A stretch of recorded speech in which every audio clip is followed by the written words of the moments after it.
तर नमस्कार मित्रांनो, माऊली गोट फार्म चॅनलमध्ये आपलं सर्वांचं स्वागत आहे. तर आपण पिल्लांना खुराक दिला होता बघा,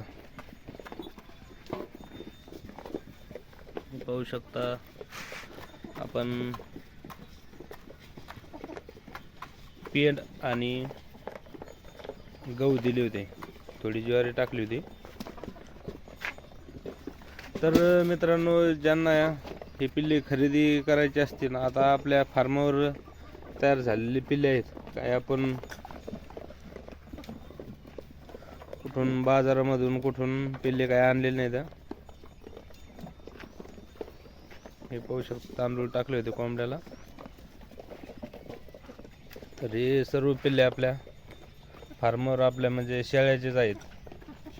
आपण हे पिल्ले बाजारातून खरेदी केलेले नाहीत. मित्रांनो, ज्याला बंदिस्त खरंच शेळीपालन करायचे आणि ज्याचं बजेट कमी आहे आणि त्याला पिल्लांपासून सुरुवात करायची आहे, तर त्यांनी आपल्याशी संपर्क साधावा. आपलं गाव आहे चकलांबा, तालुका गेवराई, जिल्हा बीड. तर मित्रांनो, आता हे पिल्ले आपण बंदिस्तच असतात बघा, आपण त्यांना काही फिरायला सोडत नाहीत. हे पाहू शकता, सर्वजण खुराक आवडीने खातात आणि दुपारी त्यांना आपण तूरभुसा,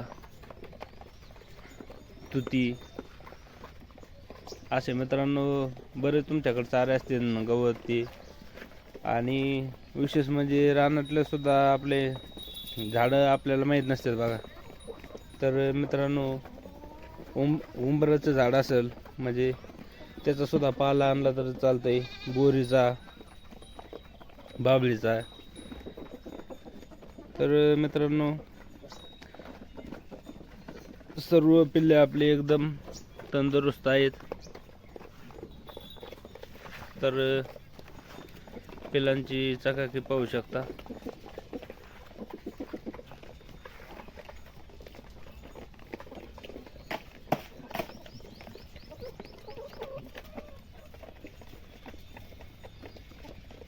तर मित्रांनो, ज्यांना खरंच बंदिस्तसाठी नियोजन करायचे त्यांनी हे आपले पिल्ले खरेदी करू शकता.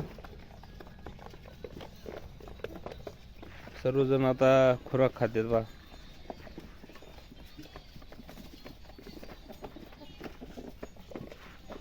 आता त्याच्यात काही थोडेफार बारीक मोठे आहेत, म्हणजे बारीक मोठे म्हणजे 8-15 दिवसाचा फरक आहे पिल्लांमध्ये.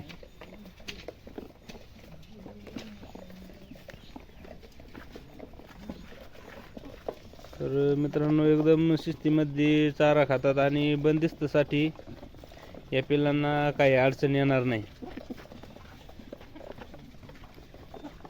तर आपण जे बाजारातून पिल्ले खरेदी करतो त्यांच्या अंगावर अशी चकाकी असते का नाही ते तुम्हीच पाहून कमेंट मध्ये आपल्याला सांगू शकता.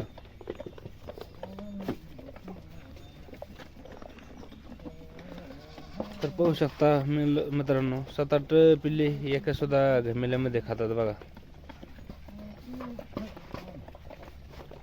आणि ज्याला खरंच घ्यायचे त्यांनी कमेंट करू शकता. आणि व्हिडिओ जर आवडला तर लाईक, फॉलो आणि सबस्क्राईब करायला विसरू नका. धन्यवाद.